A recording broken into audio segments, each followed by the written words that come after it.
Maya's stomach growled as she counted the crumpled bills in her worn leather wallet for the third time that morning. $7.43. That was all that stood between her and complete financial ruin. The eviction notice tucked behind her expired bus pass served as a cruel reminder that she had exactly 5 days to come up with 3 months' worth of rent, or she'd be sleeping on the streets. She sat on the cold metal bench at the downtown bus stop, watching the morning rush hour unfold around her. Well-dressed professionals hurried past with their expensive coffee cups and designer briefcases, their lives seemingly untouched by the kind of desperation that had become Maya's constant companion. Her interview wasn't until 2 o'clock, but she'd left her tiny studio apartment early to avoid her landlord's increasingly aggressive phone calls. The navy blue dress she wore was her only professional outfit, carefully maintained despite being 3 years old. She'd ironed it the night before using her neighbor's iron, pressing out every wrinkle with the precision of someone who understood that first impressions could mean the difference between survival and catastrophe.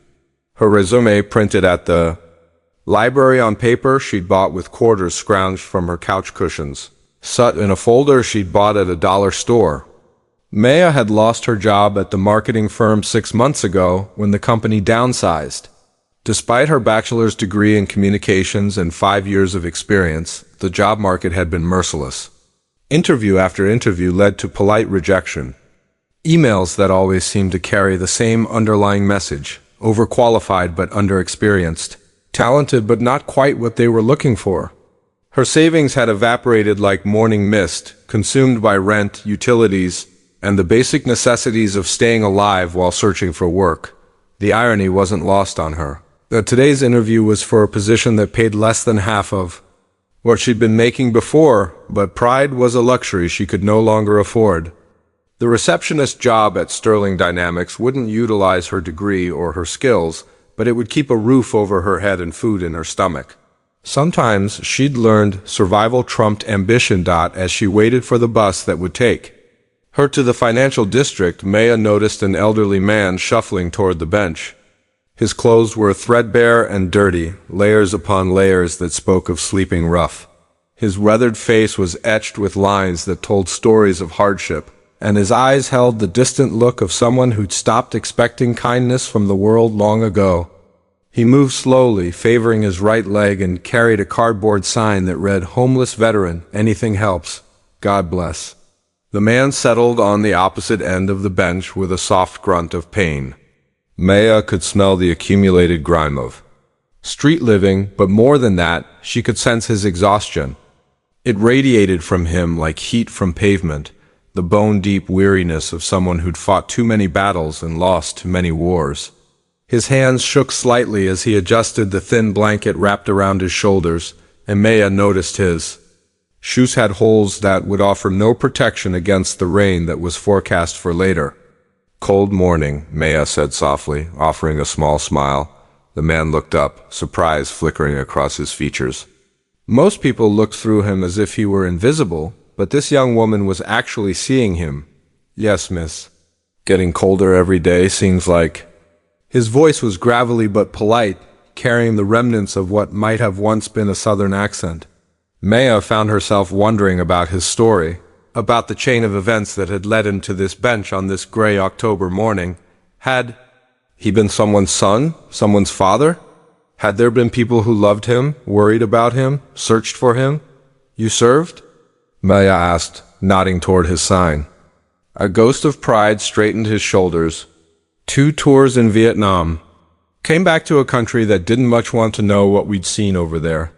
He paused, then added quietly, "Name's Frank." "Maya," she replied, extending her hand. Frank looked at it for a moment, as if he'd forgotten the ritual of human connection, then shook it with surprising gentleness. They sat in comfortable silence for a few minutes, watching the city wake up around them.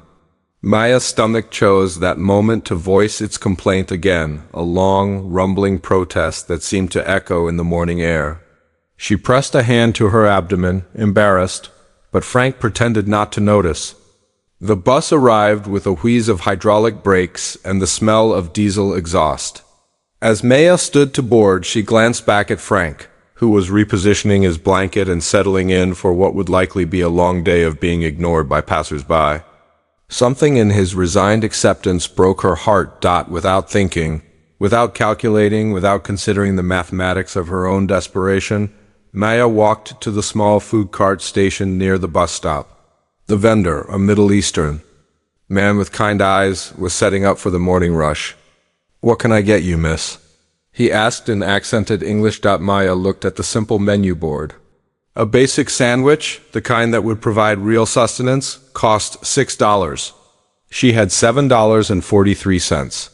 If she bought Frank a sandwich, she'd have just over $1 left, not enough for her own lunch, barely enough for the bus fare home after her interview. "One turkey and cheese sandwich, please," she heard herself say, "and a hot coffee." The vendor prepared the food with practiced efficiency, wrapping the sandwich in white paper and pouring steaming coffee into a styrofoam cup. "That'll be $6.50. Maya handed over $6.25, leaving her with 68 cents and a growing certainty that she'd just made either the most compassionate or most foolish decision of her life. She walked back to Frank, who was watching her approach with confusion. "Here," she said, extending the sandwich and coffee. "You look like you could use some breakfast?" Frank stared at the food as if it were a mirage. "Miss, I can't pay you for this." "I'm not asking you to," Maya replied simply. "Sometimes we all need a little help." The old veteran's eyes filled with tears that he quickly wiped away with the back of his hand. "I haven't had a hot meal in 3 days," he whispered. "You don't know?" "You can't know what this means." Maya felt her own eyes growing misty. "Yes, I can," she said softly. "Take care of yourself, Frank." She boarded the bus as it prepared to leave, finding a seat near the window. As the vehicle pulled away, she watched Frank unwrap the sandwich with the reverence of someone handling a precious gift. He took a small bite, closed his eyes, and for just a moment his face transformed. The lines of hardship softened, and Maya caught a glimpse of who he might have been before life had worn him down to his bare essence. The bus ride downtown took 40 minutes, during which Maya tried not to think about her empty stomach or her nearly empty wallet. Instead, she focused on preparing for her interview, running through potential questions and answers in her mind. She'd researched Sterling Dynamics thoroughly at the library, learning everything she could about the company's history, mission, and recent projects. Founded 15 years ago by CEO Marcus Sterling, the company had grown from a small consulting firm to a major player in business strategy and development. What struck Maya most about her research was the company's stated commitment to social responsibility. Their website featured extensive information about their charitable initiatives, employee volunteer programs, and efforts to give back to the community. It seemed like the kind of place where values mattered as much as profits, though Maya had learned to be skeptical of corporate rhetoric that didn't always match reality. Sterling Dynamics occupied 3 floors of a gleaming downtown tower, all glass and steel reaching toward the cloudy sky. Maya arrived an hour early, partly from nervousness and partly because she had nowhere else to go. She spent the time in the building's lobby, reviewing her notes and trying to project confidence she didn't entirely feel. At exactly 1:30, she took the elevator to the 10th floor and checked in with the receptionist, a polished woman in her 30s who offered a professional smile and directed Maya to a comfortable waiting area. The office space was modern and inviting, with natural light streaming through floor-to-ceiling windows and artwork that seemed to celebrate human achievement and potential. Maya Rodriguez, a woman in a sharp business suit, approached with an extended hand. "I'm Janet Morrison, head of human resources. Thank you for coming in today." Maya stood and shook Janet's hand, grateful for her firm grip and warm demeanor. "Thank you for the opportunity, Miss Morrison. Please call me Janet, follow me, and we'll get started." They walked through an open office area where employees worked at modern workstations, their conversations creating a low hum of productivity. Maya noticed the atmosphere seemed relaxed but focused, with people who appeared genuinely engaged in their work. It was the kind of environment she'd dreamed of being part of when she'd first graduated from college, full of hope and ambition. Janet led her to a conference room with a long table and comfortable chairs. So, Maya, I've reviewed your resume, and I have to say you're quite overqualified for our receptionist position. Your background in marketing and communications is impressive. What draws you to this particular role? Maya had prepared for this question, knowing she'd need to address the elephant in the room without appearing desperate.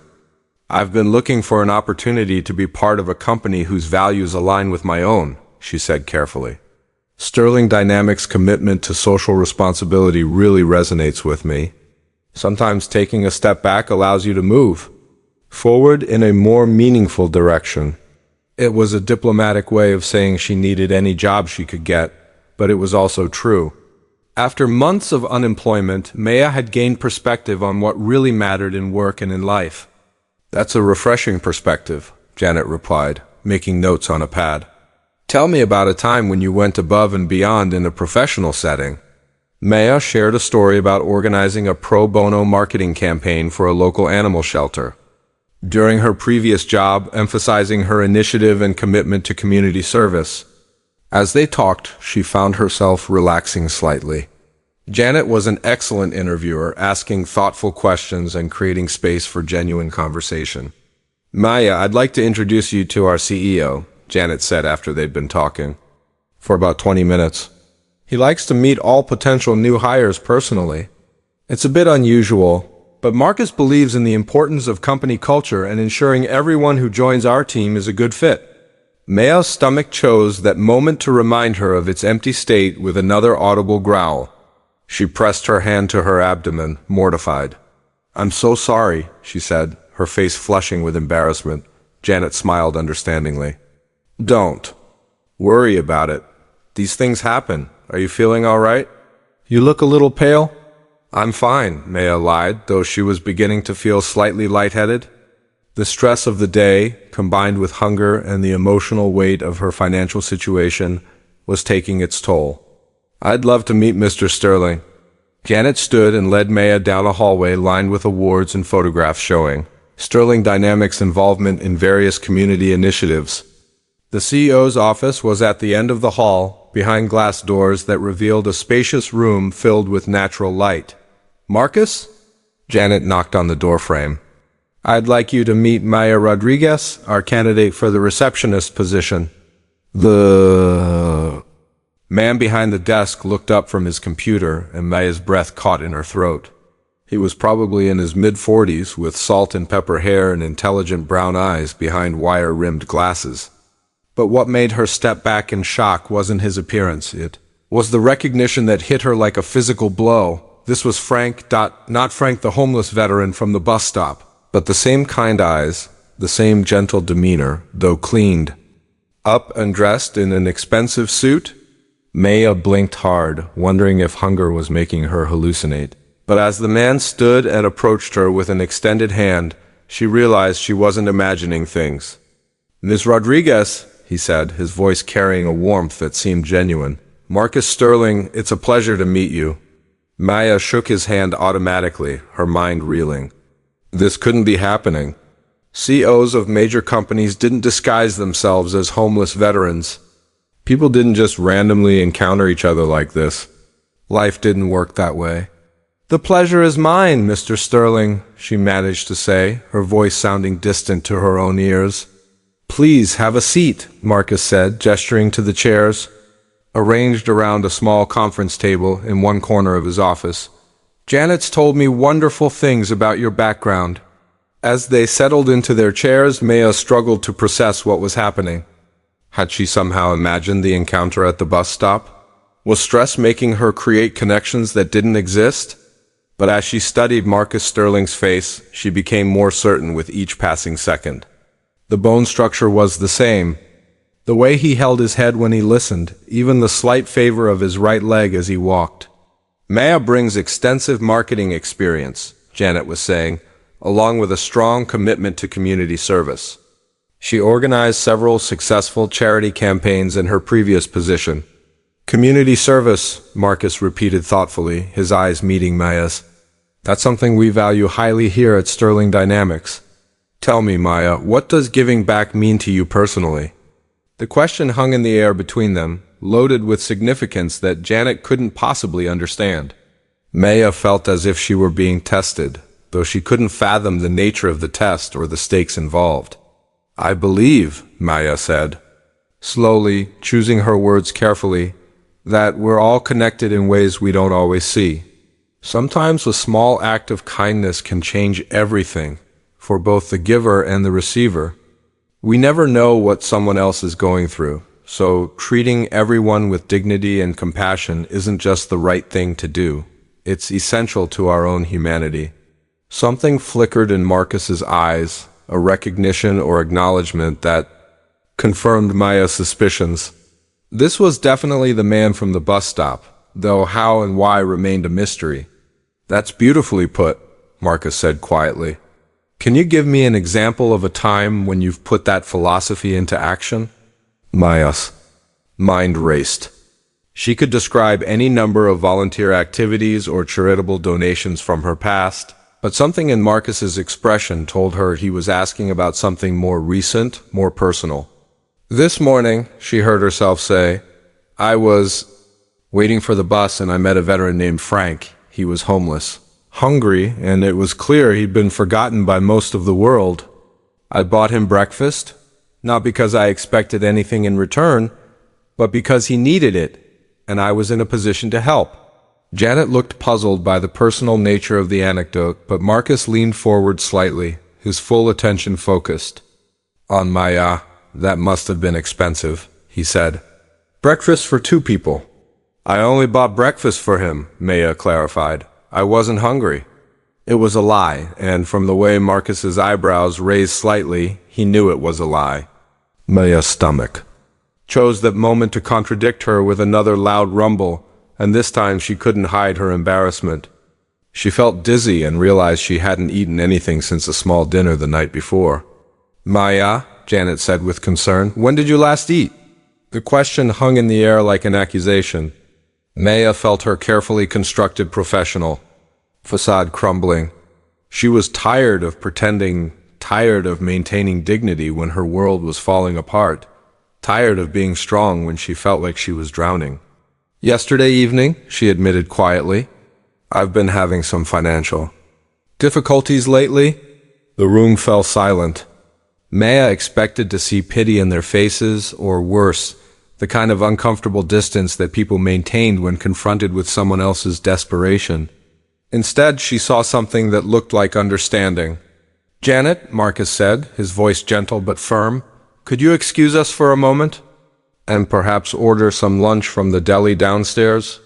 I think we could all use something to eat." Janet nodded and left the office, closing the door behind her. Maya found herself alone with Marcus Sterling, CEO of Sterling Dynamics, who may or may not have been the homeless veteran she'd bought breakfast for a few hours earlier. "Maya," Marcus said, settling back in his chair, "I need to tell you something, and I hope you'll understand why I did what I did." Maya's heart pounded as she waited for him to continue. "Every month I spend a day on the streets, not as a publicity stunt or a corporate initiative, but as a reminder of how quickly circumstances can change and how easily any of us could end up forgotten by society. I dress down, I go to different parts of the city, and I try to understand what it means to be invisible." Maya stared at him, her mind struggling to process this information. "You were Frank." "I was Frank," he confirmed. "And you, without knowing who I was or what I might be able to do for you, bought me breakfast with what I'm guessing was money you couldn't afford to spend."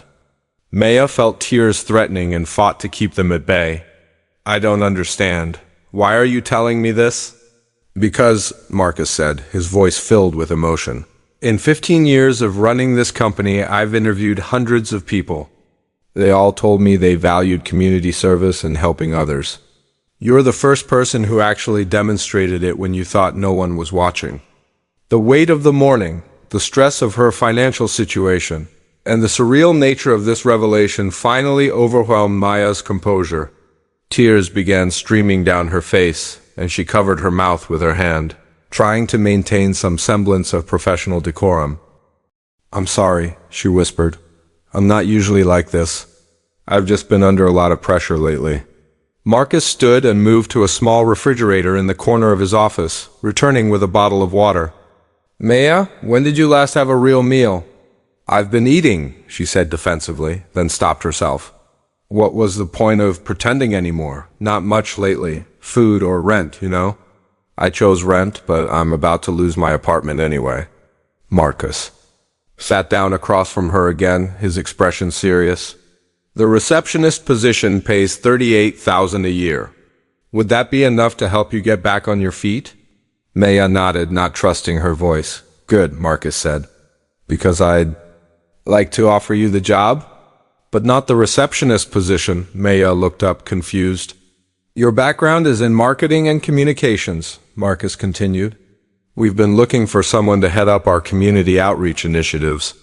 It would involve coordinating our charitable programs, developing partnerships with local organizations, and ensuring that our company's values are reflected in our actions, not just our mission statement.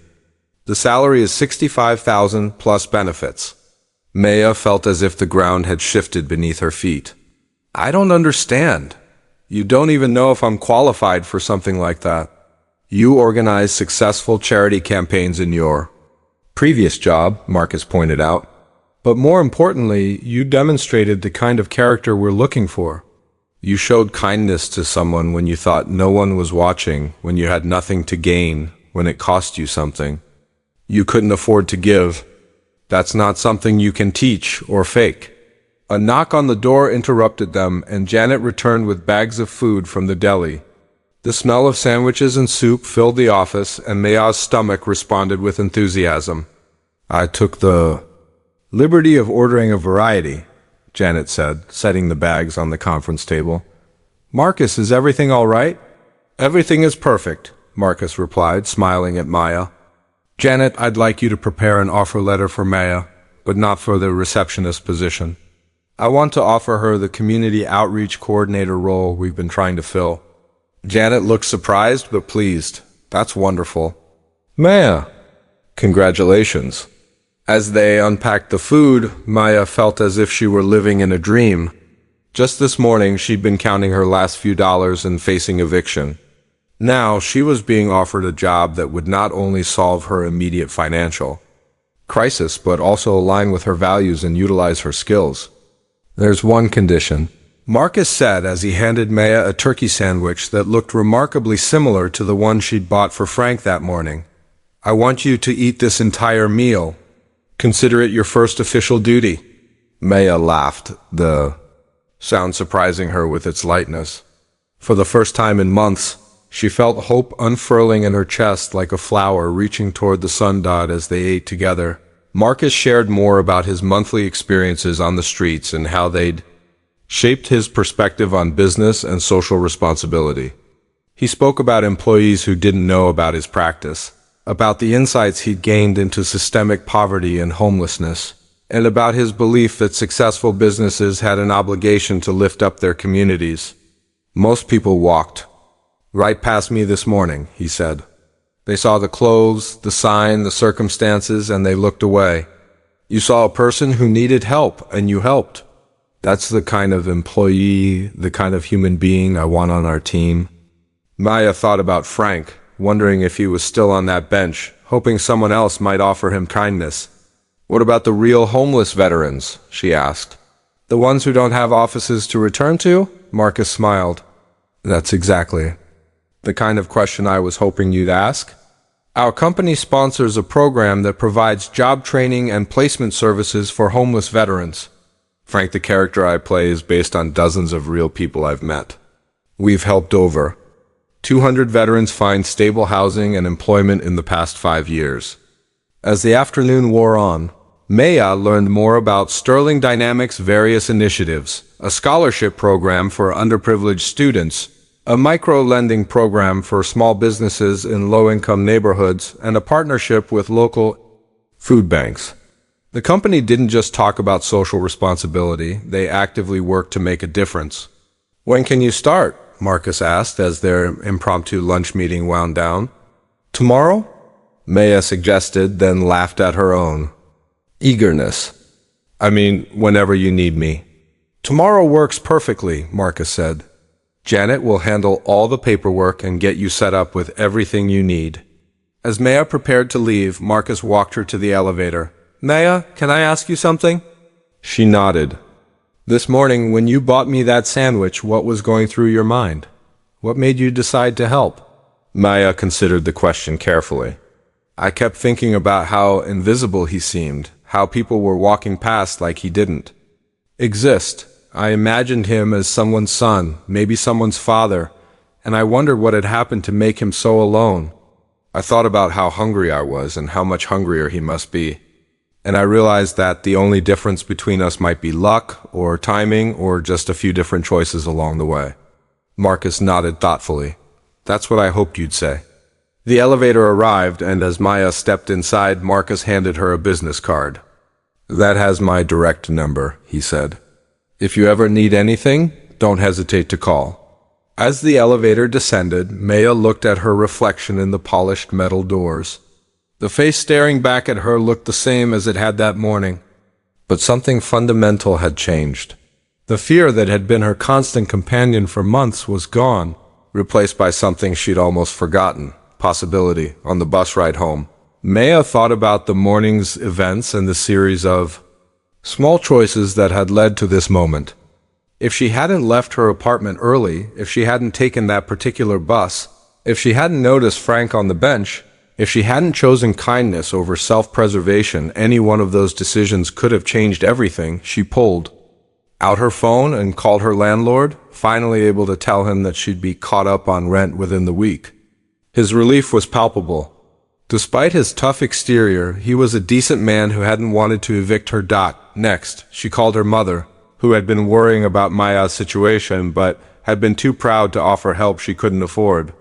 The joy in her mother's voice when Maya shared her news brought fresh tears to her eyes. That evening, Maya returned to the bus stop where she'd met Frank that morning. She half hoped to find him there, to share her good news and maybe buy him dinner. But the bench was empty. She said a small prayer that he was somewhere warm and safe, with a full stomach and hope for tomorrow. As she walked home to her small apartment, no longer a space she was about to lose, but a home she could afford to keep. Maya reflected on a day's extraordinary events. She thought about kindness as an investment with unpredictable returns, about the hidden connections that bind us all together, and about the way a single moment of compassion can ripple outward in ways we never expect. The next morning, Maya woke up before her alarm, excited to begin her new job. She dressed carefully, choosing clothes that reflected both professionalism and her commitment to the work ahead. As she prepared her breakfast, the first real meal she'd been able to enjoy in her own kitchen for weeks, she thought about the community outreach programs she'd be coordinating and the difference she might be able to make on her way to work. She stopped by the same bus stop, carrying an extra coffee and sandwich. Frank wasn't there, but another person was a young woman, with worn clothes and tired eyes, holding a baby and a cardboard sign asking for help. Maya approached her with a smile and offered the food. "Thank you," the woman whispered, tears in her eyes. "You don't know how much this means." "Yes, I do," Maya replied gently. "I really do." As she continued to her new job, Maya understood that her story wasn't just about a chance encounter or even about finding employment when she needed it most. It was about the recognition that we're all more connected than we realize, that kindness has the power to transform both giver and receiver, and that sometimes the universe has a way of rewarding compassion in the most unexpected ways. The morning sun broke through the clouds as Maya entered the Sterling Dynamics building, ready to begin not just a new job, but a new chapter of her life, one dedicated to the belief that everyone deserves dignity, respect, and the chance to be seen.